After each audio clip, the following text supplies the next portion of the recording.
2015, I decided I was gonna pay off all my debt and live a debt-free lifestyle by living in vehicles. When you have no rent and no bills to pay, you know, that money just stacks. Like, it's cash, cash, cash. You know, pretty soon, you know, your paychecks are up 10 grand, 20 grand, 30 grand, you know, living in a truck. And, you know, this was my solution to the housing crisis. How much did you pay for this trailer? 9 grand at the time. You're Amish. Yeah, I grew up Amish. I was used to being all covered and like so religious and stuff, and all of a sudden I'm on stage naked. Like, it was like, is this real? Nice to meet you. I'm Nick, but I usually go by Slick on social media. I'm Startup Slick, and what I'm here to showcase today is my girlfriend and I's paid off compound. So everything we have here is 100% paid off, in that we paid cash for everything, we paid in full, and I recently became unemployed, but I don't really have to worry about anything because, well, there's no rent, there's no mortgage, everything's paid full in cash. We start off with this parcel on the left, which was actually vacant land. And we decided to make the move to actually purchase a property of our own. In most counties, it's illegal to live in your own RV on your own parcel that you own and pay in full because of zoning. Basically, like when a parcel is vacant, you have to have a purpose for it. So what we did was we eventually saved up and put a mobile home on there, connected it to the grid so we'd be all legal. The Dragon Wagon was my most recent vehicle. I worked up to the Dragon Wagon from living in various types of vehicles, and I'll actually show you a history of the ones I lived in. So I still have them all. You know, at the time I started off being an automotive engineer, but I worked at startups, basically underpaid, making $11.50 an hour. And I saved most of my money living there in like the parking lot and such. I was in debt, you know, I had a car I was leasing, I had a couple of credit cards. In 2015, I basically like made a decision, kind of forced to, well, not forced, but to live in vehicles, which worked out well. So check this out. So you saying you were in the rat race like the rest of us, yeah. right? You paying your rent, paying the car note, probably have a couple credit cards maybe? Yeah, at the time. You said, you know what, screw this. Probably watched one too many YouTube videos. Well, you know, I was a little forced into it. So like I went through my high school breakup, you know, late in life, like when I was 25. And she got this new job and she just was coming home, was really different. And my mom, all my friends said she was cheating on me and I didn't believe it. But like, yeah, she left me for this guy that was nearly twice her age, that was at work. And she told me the reason why she left is because he had a house. And that kind of cracked my mind, you know, because I didn't have a house. So at work, you know, I kind of went crazy.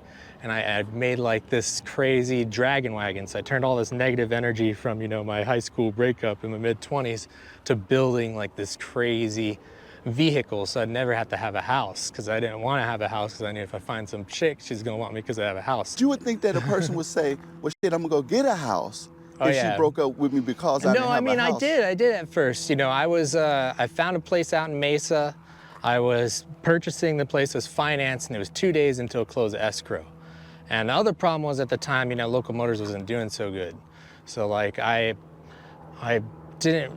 was like, you know, am I just buying this house because of that traumatic experience I went through? You know, like, why am I doing this? You know, I could have freedom if I like just build an RV. So 2 days until close of escrow, I paid the 2 grand out of pocket to walk away from the house, you know. Did you? And I used the money to build the Dragon Wagon, because then I was living in vehicles, I paid off all my debts, and it was really easy to get financing. So I'll show you the first one. So this was actually, I built this thing, you know, I actually started off with this truck. This truck used to have a camper on it. Which truck is that? So it's this Dodge Dakota here. And this was the truck I rolled around in high school in. This kind of got me into automotive engineering. And I basically designed this suspension from scratch. It's actually pretty common. They call it a solid axle swap. But, you know, this was my first entry into automotive engineering. And joining that startup, Local Motors, you know, gave me the ability to learn, you know, fabrication, welding, SolidWorks design. And at 20 years old, I basically finished this truck, and it has pretty much stayed the same since then. So this is what got me into that world of vehicle engineering. So I later moved into this one, like in explored Arizona with my current girlfriend. We were living out of a camper on the back. It was like a pop-up that slid back and would pop up because, you know, I want to go different places, and we explored all around Arizona. But this was the one that I made into a camper. So Local Motors was like a very loose startup. You know, they were trying to be like, you know, Google. Like at Local Motors, when you're in a startup, you know, very early employee number I was there, as employee number 11, you're gonna pull a lot of all-nighters. So, and you know, the CEO let me have a project vehicle in the parking lot. So I had this thing, and then I had this thing I lived in. So I'd crash in here in a Local Motors parking lot during those all-nighter days. So this was an upgrade then? That one was designed, you know, for more off-roading, whereas this thing, you know, was nice to live in full-time. So I got a 40-inch flat screen in here. Over here used to be an antenna, and I'd bore into the facility's Wi-Fi, the long-range Wi-Fi, like repeater, so I could have internet. I could do my homework, so I was going to college at like ASU right here. You know, there's no bathroom in here, so I use Nalgene bottles for number one. Number two, you can time, you know, make that a regular type of thing. And they had a facility at work, they actually had a shower and stuff. So the only thing I had to do was my laundry. So this is a rather unique vehicle. It's called a 404 series Unimog. Wood flooring. I took every panel off. They were all covered in gnarly stuff. This thing was like this crazy jet engine powered heater called like a pulse jet. It was lined with asbestos, so I had to take that out. And all my friends gave me license plates and such. I ran a power inverter for the little stuff, and sometimes a generator if I want to go hardcore with the AC, and that was the output for the air conditioner. I had a little portable air conditioner. It's got to take that heat and put it out, so there's a little flap there. And yeah, this is the pretty cool crash pad, and I ended up, you know, living in it full time. The reason why I had to make an upgrade, I really wanted to stand up, and I really wanted a bathroom. Oh, you can't stand up. So you were in here and you like, bruh, I can't stand. How long did you have it before you decide, I'm getting the hell out of here? Oh, not very long. You know, I kind of came with the strategy I need to build a new truck, but I didn't know what to build yet. And I found this project vehicle started by another automotive engineer, but it needed finished, so I was able to pick it up for a good deal. I love military trucks, and at the time, you know, 2015, they had yet to sell Hemmets, which is the cab off this thing, which actually came off of MK48 LVS, which is like a Marine equivalent. At the time, civilians couldn't own like a vehicle that had this cab on it. So what was popular at the time was they were selling the cabs, they'd cut up the trucks and sell the cabs. And you could always get military trucks from the Army, you know, especially back in that era, you know, in the 2000s, early 2015s for cheap. So this truck is actually two different trucks put together in some sort of Frankenstein contraption with a 1987 Fleetwood Prowler trailer on the back. But this truck is based on a 5-ton. A 5-ton's a very great military vehicle because it uses like a civilian engine. But the A2 series 5-tons have a same engine as in the RVs of the era. You know, it uses a Cummins 8.3 liter 6CTA engine, which is very similar to the 12 valve, which I'm infatuated with the 12 valve. They're just well known for their mechanical reliability. As an automotive engineer, I love them. So what happened was I saw this truck at a military vehicle show. It wasn't complete, the cab conversion, and the owner was like an automotive engineer as well, so he's looking to sell it, but he couldn't sell it to just a normal person. So what he did was he sold it to me for a good deal, so I could finish it type deal. And you know, this was my solution to the housing crisis. We have around 2,300 watts of solar up here. All these solar panels you can get for cheaper than pieces of plywood, man. There's a place in town called Santenello Solar. They sell used solar panels. That's a great thing about this truck, is there's no laws coming, you know, relating to solar when it's mounted on a vehicle. I'll feed them some scratch so they stop.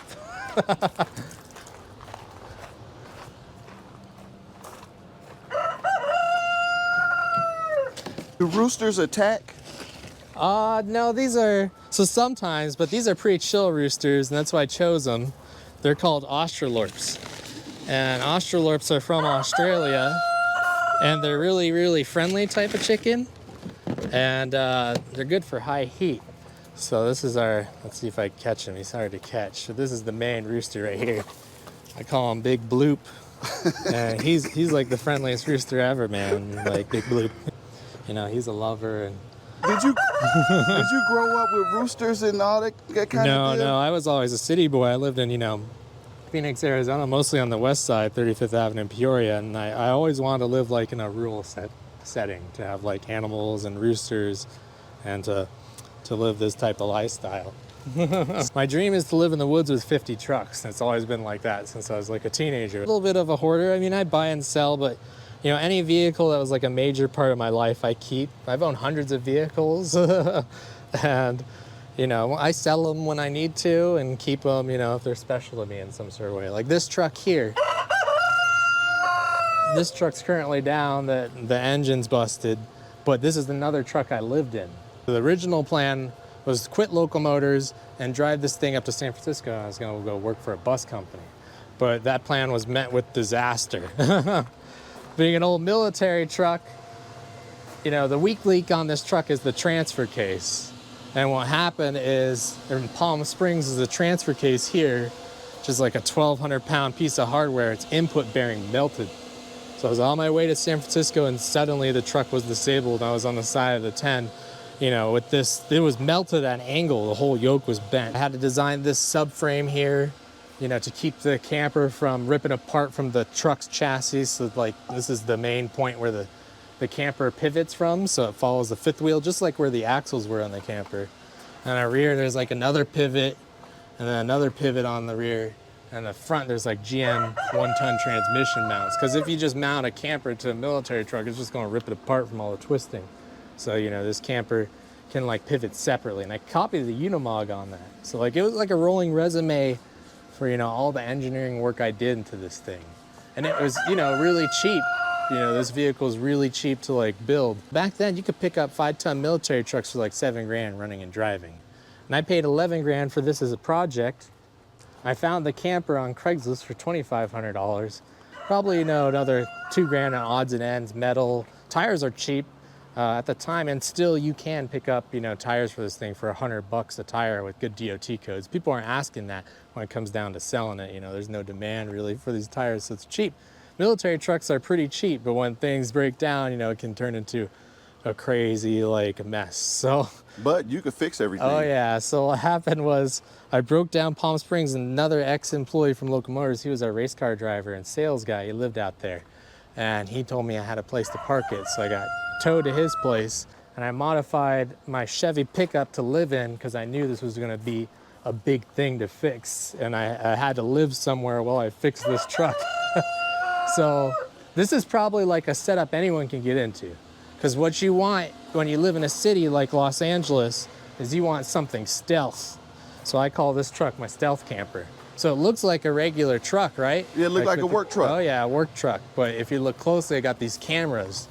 And when I lived inside, I had like a little monitor so I can monitor to the outside. And I put, you know, this camper shell on top. And right now it's full of engine stuff. It's really gnarly because I'm fixing the engine. But I had this bed, and you fold it up, and I had all this room so, you know, I could work and do my thing, monitor the cameras, watch TV, YouTube, whatever. And when I want to go to bed, I just folded this down. Now I could sleep in there. Had a little heater here, a little fan, everything you need.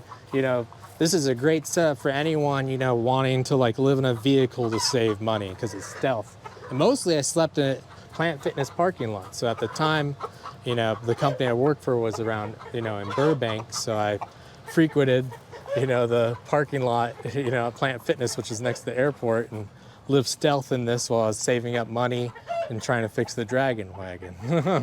When you have no rent and no bills to pay, you know, that money just stacks. Like, it's cash, cash, cash. You know, pretty soon, you know, your paychecks are up 10 grand, 20 grand, 30 grand, you know, living in a truck. You know, if you do it like for like a half year, a year, you know, even with like an average salary, when you get rid of all your bills and you live in a stealth setup like this, it's really easy to stack cash and get out of debt. Easy in it, man. Oh, You're saving $2,000 a month. You're saving your utilities. Oh yeah. You're saving, what else are you saving, man? Man, all your utilities, all your insurance, you know, you got homeowners insurance, you're paying a mortgage, all that PMI, like everything. Damn like, landscaper. The only thing you have HOA. Oh yeah.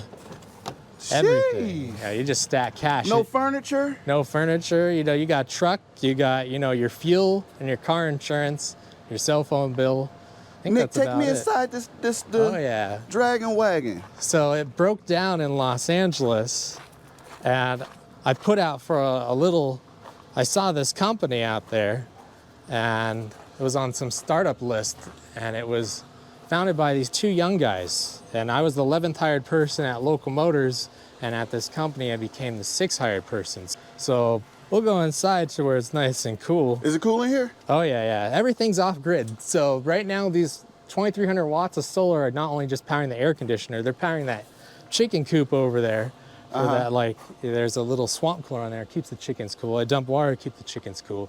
And you know, I turn on the air conditioner to keep it cool in here during the day. So Okay, so right now this is running. yeah, this is all off grid, and I built, you know, the system way too big. So this Dragon Wagon, you know, at the time people weren't building, you know, big systems like this, but I was one of the first, and I went a little overboard with my calculations. So it's 2,300 watts of solar. I have 700 pounds of lithium batteries in it, around 24 kilowatt hours of batteries. And with I have like a whole house inverter on there all in one. And I can output, you know, up to 30 amps at 220 volts. So I weld using this setup. I can weld up to quarter-inch You got plate. a lot of power. That's what Oh you're saying. yeah, a lot You got of too power. much power. Yeah, it's got a lot of air conditioning. I'll show you. It's all running off the sun, and it can run indefinitely until like the batteries degrade, which will probably be 15 years from now. Bro, I feel the AC right now, Oh yeah. and I'm not even all the way in here. This looked like a crib, man. Oh yeah, this was like, I wanted to make a space my own, so you know, I painted cool, and I like the bedroom the most. So I really got into video games. You know, I was very controlled in my first relationship. I couldn't play video games, so first thing I did was get back into video games. And I played, I think it was Far Cry 4. And it happened out there, you know, in like Tibet, you know, in this crazy like, you know, type thing. So I kind of built this into like, you know, war-torn like Tibetan like Far Cry 4 theme. And, you know, this is where the magic happened up here in LA. You know, this was my bedroom. It was pretty This tight. is really LA too, man. I'm looking at the ceilings Oh and yeah, everything. it's all like repurposed pallets. You know, when you do pallets, you know, you cut them apart. You want to look for the ones with the little trees because they don't have chemicals on them. And you know, I stapled everything, and I kind of did this distress paint job, and you know, it was pretty cool after a long day's work. You know, in the startup, you know, come take a nice shower and come chill in here. You know, and Yeah. it was awesome. You know, living This there. looked very, when you mentioned it, looks very LA hippie, man. Oh yeah, LA was crazy, man. I met a lot of cool cats in that scene, you know, you could say, and I got involved in a very interesting scene. You know, I was only in like one relationship before. Next thing you know, I'm hanging out with like rock stars and stuff, all because of this truck. You know, one of my friends, he saw the truck, he thought it was cool, he invited me out, you know, to go camping with him. And he pulls up, you know, with this like FedEx truck with like these big speakers in the back and starts playing, you know, all this music out there. And, you know, everyone in our group just starts dancing. I don't know any of these people. So I started dancing, you know, I started kicking back a few, you know, chilling. You know, I'm a single guy. I've only been in like, you know, one relationship, one rebound at that point, you know, like hang out with all these crazy people. And the next thing, you know, all these other people from this other campsite, you know, show up. Next thing you know, everyone in our campsite, all the chicks just start getting naked. Like, I'm out here with a bunch of these freaks. I'm like, oh my God, like, this is next level. Like, am I tripping? Like, and people just start, you know, next level. I'm like, whoa. And that's kind of how I joined, like, a kink community. It's kind of funny when you see a bunch of people just get on. I didn't get anything out of it, but it's just funny, you know, seeing a bunch of freaks, you know, freak shows, you know. It really helped me get over, you know, that side of my life. You know, it was pretty next level, man. I met a lot of cool people in that scene. I met my girlfriend in that scene, and you know, it was the life. You know, I was in it for like a short period, 9 months. My girlfriend was in it for like, she'll tell you about it, like 6 or 7 years. In my mid-20s in this Dragon Wagon in that scene was so next level, man. It was just great. So now what we have here, this is a refrigerator. Oh yeah, so this is a regular refrigerator it came with. So, you know, just regular. Oh, that's right, because fridge. the camper was a camper. This whole shell came Oh yeah. by itself. So that was what was great, is I didn't have to build a camper. I just had to build that subframe that made sure it didn't rip apart. These things are built quite cheaply. They're stick and tin, but with that I isolated it from the truck chassis. Everything was basically done in here. You know, I got a fridge, you know, stove, all these, you know, which would take years of work for me to build out of it. I wanted to do a shipping container, like a Airstream, but the camper was cool because it's light. And I used my tow truck and a forklift to lift it up here. So you got a bathroom, you got a shower, you got everything you need. showered in here before? Oh yeah, all the time. You know, I still got a 12-volt system, and it runs off one small solar panel up there. It's isolated, so all this stuff, the lights, the water pump, everything still runs off the normal RV stuff. But the next level, we'll get on this side here, I'll show you the next level stuff. So coming from my EV side, during like 2020, during the pandemic, my girlfriend was pregnant and our landlord was kicking us out. And I wanted to live this off-grid lifestyle, so I used the EV stuff to make giant battery arrays. So these are very stable type chemistry cells. So these are lithium iron cells. They're good with like, you know, thermal, like, you know, they're stable at all temperatures. They can take being bounced around. You can pierce them. It's a lot of cars, modern EVs are going to this because they're so safe. But, you know, slapped a battery management system on there, fused everything, keeps it all protected. Each cell is individually balanced and taken care of by the BMS. And, you know, through this, under here and under this one, I have like 700 pounds of lithium. And they provide me, you know, with like this unlimited amount of power. The lithium is basically there for night when the solar is not on. It can pull out these batteries and run my air conditioner, run my welder, so I can build all these things. All come out of these cells at night and then put in during the day from the solar panels up there. Yeah. So at the time, we didn't have any water out here, and that's why I chose to like buy this property, is because we're on like Arizona Water Company, which is like a private water company. Because man, putting a well in out here is super expensive. You're looking 30 to 40 grand. You know, if they even hit something, is not a guarantee. So finding this parcel was, you know, a blessing because it had utilities at the front water. And at the time when I was living back here with my girlfriend, we would go to our neighbors, and I had a little water tank, which I still use for like the chickens. And we'd fill up the water tank, and that's how we'd pump water in the Dragon where I can get water out here. My girlfriend was very pregnant. We were living inside this thing. And, you know, one day she went down those stairs. She was very pregnant and fell on her butt. You know, we recognized we could have lost the baby. That's when we kicked it in full gear. And I'll have her talk about the story of how we did the mobile home, because, you know, that's when we got legal with all of this. You know, unfortunately, most counties in Arizona, you cannot live in here. That's why I'm not living in here anymore. I'll show you what I'm building next. Okay, come on. This is scary to me, bruh. Yeah, she fell down on there. You know, that's why we... There's no railing. There's no railing. It's high up. And if you tumble, bruh, it's gonna hurt. Yeah, it's not good for sure, but worked for me. But when you're like 6-7 months pregnant, and this thing fire up right now too. You could drive it. Oh yeah, heck yeah, let's start her up.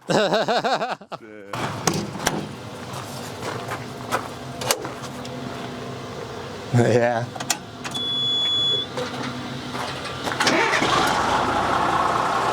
But it's got to build air. The whole air brake system works on air, so it'll be a while until I can like drive it.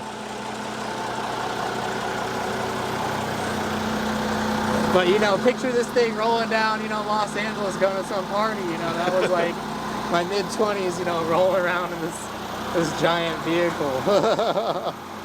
Oh man.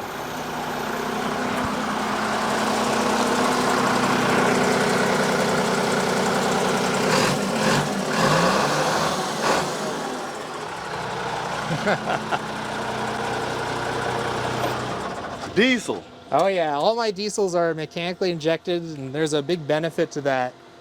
You don't have to pay for fuel. Yeah. So this is another loophole. You have to pay for fuel.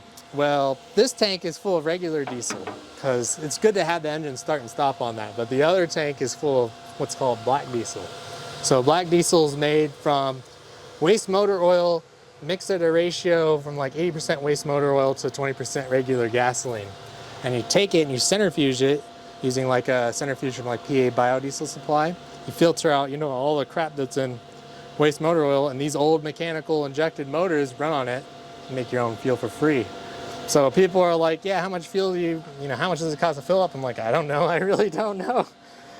Of course, you know, you can't get caught with that because you're not paying fuel tax, but you know, I do it on private property. Right. That's what's up.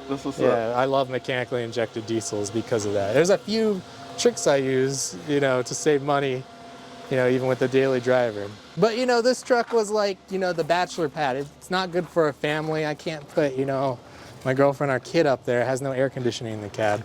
So what I want to build next is something completely different, something, you know, the world hasn't seen before.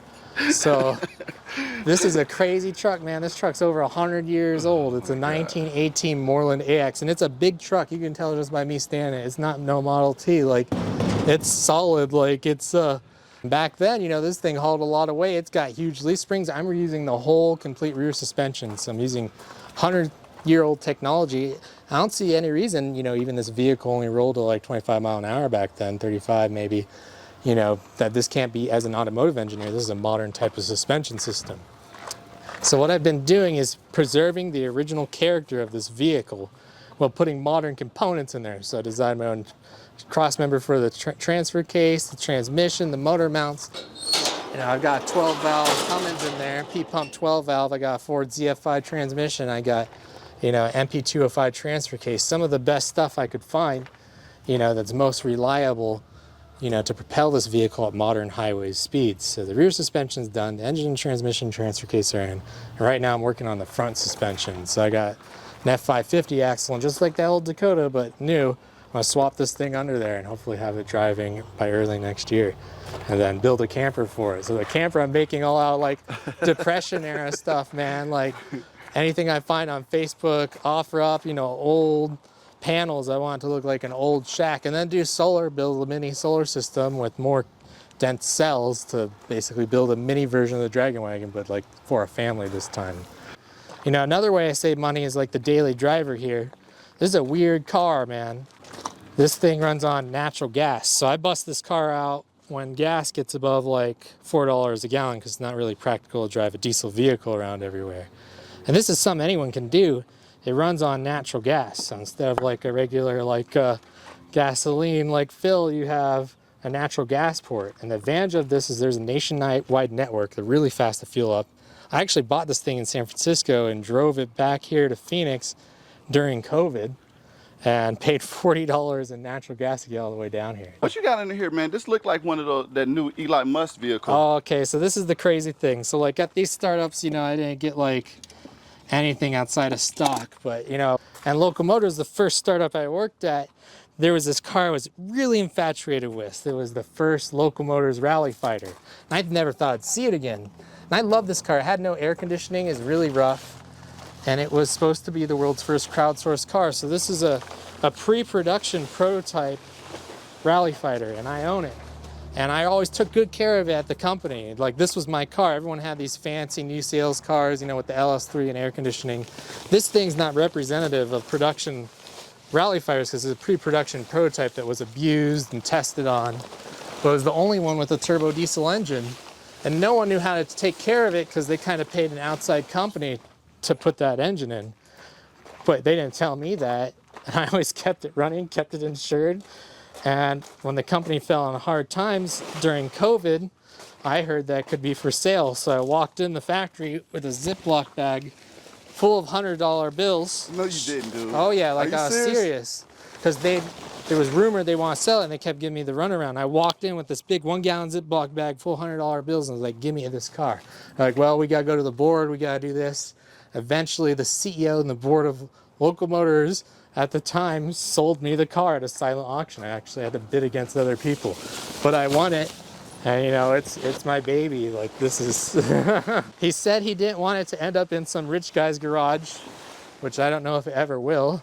So I don't know if I will be like a crazy rich guy, but this is a very rare car. Is this a one of one? So this one's a one of one because it's the only one with the BMW turbo diesel. The rest got LS3 engines, Corvette engines. But this one's a one of one. It's a pre-production prototype, so normally pre-production prototypes get crushed, but Locomotives was such a small startup, you know, it didn't get crushed, and they ended up selling it to me because they know how to take care of the vehicle. This is crazy, man. Oh yeah, it's pretty gnarly. You said that when the missus had that little spill, you guys went ahead and went legal. Yeah, you we guys had to jumped get back legal. in the matrix. You know, jump back into the matrix. You know, you have to be legal. You know, you can't do that forever. The county's going to come down on you. They can fine you thousands of dollars per day. And it's just nice living in a single wide trailer. But I'll let my girlfriend talk about this process because she set it up. She's the one that found the trailer. And you know, it was very hard to do this all by yourself, the fixturing, the structure, and all the legal forms and things like that. But she helped out a lot with that. How much did you pay for this trailer? She found it on Marketplace, and I think she found it for like $9,000 at the time. And it was great because it came from a little a trailer park in Scottsdale that was on like the reservation, and a lot of Canadian snowbirds own trailers up there, but they had to get rid of them because the lease wasn't being renewed, which is really unfortunate for anyone that lives in like trailer homes full time, because when you live in a park, you know, they can just sell it out from underneath you. I feel really bad how we got this, but also really happy we were able to find it. Yeah. So it sounds like 22 grand plus 9, you said? How much was it? 9? 12. Oh, it was 12. Okay. There's more Of to land. that too, because I can't do a lot of the fixturing legally. So what happened was we had to hire contractors to move the trailer, to fixture it, to install the septic, to put the power pole in. So it was like, Septic was 6,800 and the electric was 3,500.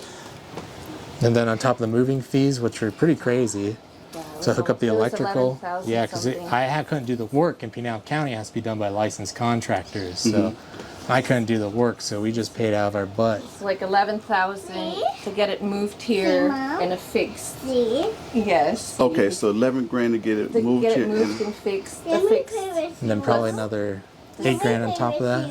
Yeah. Yeah, I think, what was it, 12 or 11? For what? The trailer? 12. So you're into roughly, say, 50 G's, 50K, but you're sitting on 2 acres. Yeah, it's all paid off. I mean, it was hard to get to that point. That's a lot of money for both of us, and we split 50-50. You stuck it to the man. Oh, yeah. I mean, she comes from an Amish environment, and they inspire me because they're the true Americans, man. Like, they're not owned by any corporation. The Amish they're the true Americans left, because the corporations aren't controlling those people. They're out living life.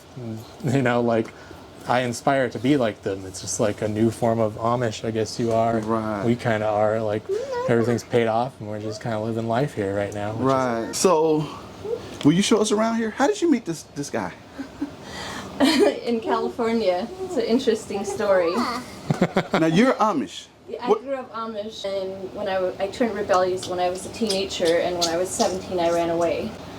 And when I was 19 I started dancing. I became a stripper because was the first time I was on my own. My first boyfriend broke up with me and I didn't know how to support myself. And my girlfriend said there's many ways to support yourself. So she took me to a strip club and started dancing. Did your Amish family know what you Here, I'll play started with you, doing? Starly. No. How long did you keep this from them? A long time. I'm pretty sure that they know, but they never talk about it. Like when I first started, I told some of my brothers and sisters, but they made fun of me, so I never talked about it to them again. And to my parents, I always told them that I worked like at Olive Garden or at restaurants, or I bartended, because I never had the heart to tell them, because I was afraid they would never talk to me again. It's very scary. Like, it was unbelievable, because I enjoyed the money I made, but it was so nerve-wracking because I was used to being all covered and like so religious and stuff, and all of a sudden I'm on stage naked. Like, it was like, is this real? Yeah. It took me a long time to get used to it, but I loved it. It was like my freedom. I could express myself. I danced for over 20 years, and I'm thinking about going back to dancing. How old are you? I'm 43. Yeah. You look great. Thank you. How old are you, Nick? I'm 32 now. I wrote a book about it. I just released my book. I got it published recently, like in August, less than a month. Okay. And it tells the story in there of how we met and all that stuff. So how did you meet? So I moved to Las Vegas from Michigan. First, before that, when I was 21, I started hanging out with the wrong people and I started doing coke. And then one night there wasn't any coke and there was crack. And I became a hardcore crackhead. I lost everything. I stopped working. I was going to college to be a CPA, an accountant, and I stopped all that because crack became more important. Where was this at? In Michigan, In Grand Michigan. Rapids. I was a crackhead there for 2 years, and I was a prostitute to support my habit. And one of my clients actually took me to Las Vegas. And I realized there that I didn't want to be a crackhead. And going there several times, I wanted to move there because I realized that was the only way I would probably ever become clean and get away from crack. I had to get away from the people I was hanging out with. And I danced there, and I met a guy while I was dancing. He was from California. And eventually, 2.5 years later, we started going out, and I moved there. And then I went to lots of festivals and Burning Man 7 times. We partied a lot. It was pretty awesome. California is pretty wild. And my ex invited him, Nick, to one of our birthday parties. And before we knew it, we adopted him into our world. And I'll leave the rest kind of for the book, because really what happened, unless Nick, you dirty little Nick. It was actually my ex's fault. Yeah, it was. It was my ex's fault that what happened between all of us, and then we ran away together. You know, we were all very big friends. I didn't want to get involved with her at all. I didn't want to be involved with him either. Oh my God, he Nick. was like my brother that I always wanted, or because he always stayed with me while my ex went and flirted with other girls or partied and hung out with other women. Like my first, not girlfriend, but friend that I had that was a female. Yeah, he was amazing. So, Nick, you was over there telling me how you didn't have no game and all this and that, when all of a sudden now I'm hearing that you took your buddy's girl, bruh. Well, I mean, he kind of made me take her. Yeah, My God. I didn't want to leave that night, and literally, you gotta read the book, but I didn't want to do it. I tried to run away, but I was too drunk to it was just messy. It was a whole mess. That whole we had to get away from that lifestyle. It's not. I want a family. I didn't want to be in that lifestyle. Oh, me too. Enough, Nick. He was polyamorous. Enough, my ex. Bruh. He was what? He was polyamorous, and oh, your ex was. Yeah, super into that, and you went with that? I did. I wasn't really excited about it, but I didn't want to lose him, and I don't know. That's a cool story. So you know what? Your ex he served his purpose. Yes, you know what and his then purpose it was? brought us together. Yeah, his purpose was to bring you, Nick, and bring you two together. Exactly. And you two he wanted to get rid of her. He and now repeated, I don't know how to get rid of her. But he was also a very brilliant person. I respect him a lot, and I'm really sad about the situation. I essentially did become a person I hated, which was like a homewrecker, and she became like a cheater. A cheater, but not necessarily, because you said that it was a poly lifestyle sort of thing. I mean, why why do you feel any sort of guilt whatsoever? Because it's poly. I know, but we cheated on him behind his back. But my ex is the one that started it all, and then we ran off and cheated. Yeah. At that point, once we were forced to, I didn't think about her after that happened, but you gotta read the book, but it's just changed the whole dynamics of everyone's relationship together. It wasn't fun anymore. Gotcha. It changed. It changed. Thanks to Nick, he wanted to tell him, and he did. And then we ended up running away. Running away? Running away together.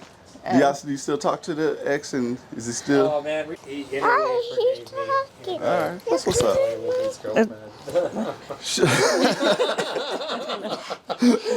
All right, can you show me around? Yes. So what do we have here? What are we looking at? Yeah, this is the kitchen. All right.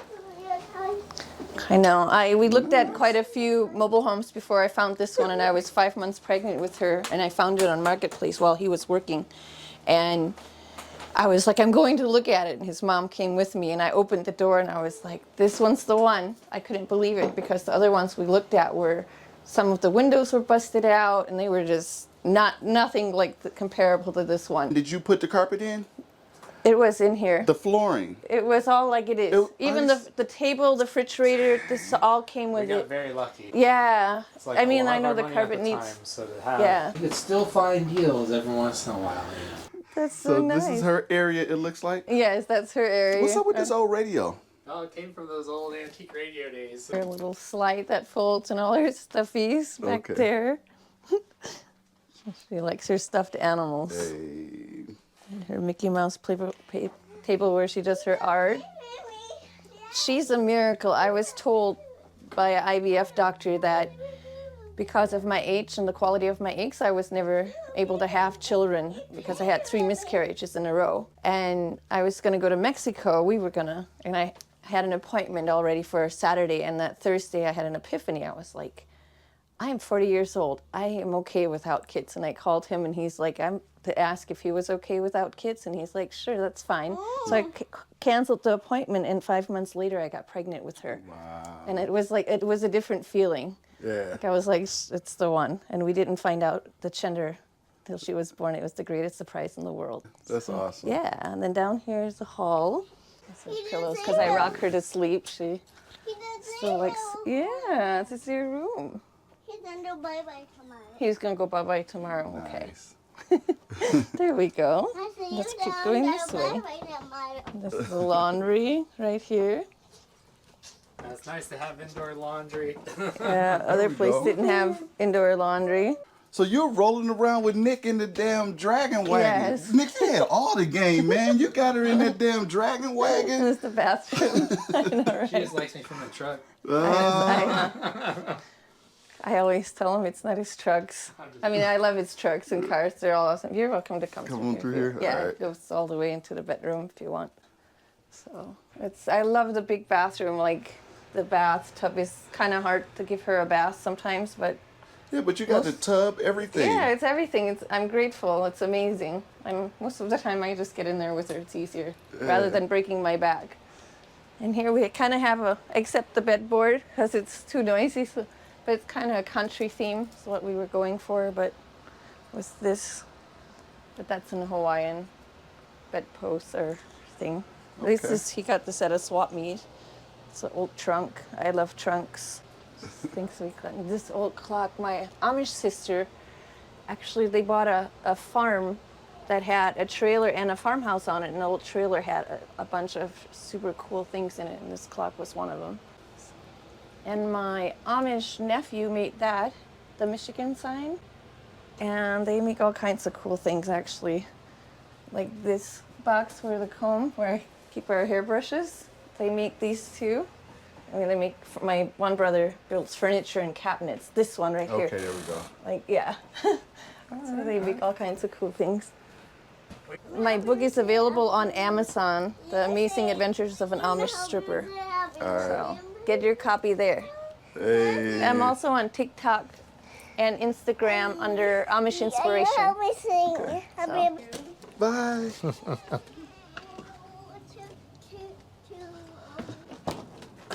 I'll have to get you buckled in. I just feel like Back to the Future. Doc, what's Doc's name? Oh yeah, Doc. I think it's Doc Brown. Yeah. This is like my DeLorean, you know. This is like a damn what you call that thing? It's a full-blown like 5-point harness, which is good because this vehicle has no crumple zones. So like all rally fighters, any vehicle has like a roll cage. You know, you want something like this because the vehicle, in the event of like a collision or something, is not going to disperse the energy. So you want to be as solidly mounted to the vehicle as you can get. And that's how people walk away, you know, as race car drivers, is these harnesses. Ah. And you pull these down tight, make sure they're nice and tight. But you know, I used to give customers rides all the time, so we had a jump out back, and we jumped the cars with customers in them.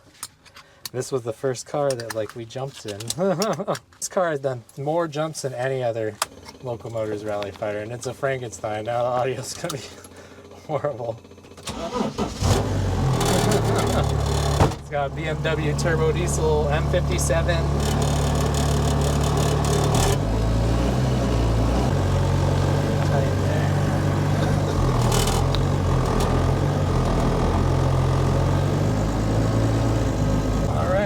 This little girl stretch her legs.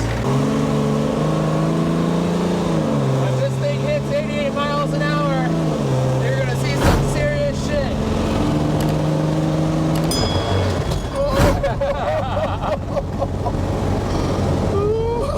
That's called getting air right there.